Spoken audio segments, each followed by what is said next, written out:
Hi, Lou Manfredini, Ace's Home Expert, and in this video I'm going to show you how to cut ceramic tile using a manual tile cutter. Alright, this is a traditional tile cutter, a manual tile cutter. They come in different lengths. This one will do a pretty good sized tile. If you're doing like a backsplash, or maybe you're thinking about doing a bathroom remodel, a manual tile cutter like this is going to do a really nice job. This is for traditional straight cutting of tile.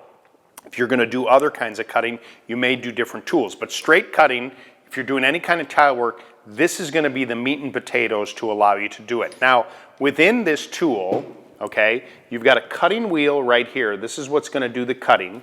And then this little portion right here, this little leg, is what you're going to put down to actually cut the tile.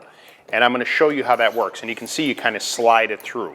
So just for the sake of the demonstration, this is a piece of tile that I'm going to place over the top. And you see that there's a little bit of a pivot there. And depending on the length, this one has a little area where if you're going to do a bunch of tiles in different lengths, you can set this up. Or you're going to make a mark with a pencil, whatever it might be. Now, you're going to take the tool and you're going to come at the end of it like this, and you're going to place the cutting wheel right against the tile with a little bit of pressure on the handle. Then you're going to hold the tool firmly against the surface that you have it set on, and you're going to push down and push forward.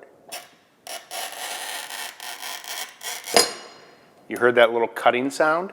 Now you're going to center this little foot right here, and you're going to apply a little pressure and push down. That's the cut tile. It's that simple. Now, what you got to be careful about is if you're getting really close to the edge, this tool probably won't work. So you need at least about 1.5 inches of leftover material for this to work properly. But it's that simple. Get busy. You've got a tile cutter to use. Okay, want to learn how to use a wet saw for cutting ceramic tile? That video is coming up next.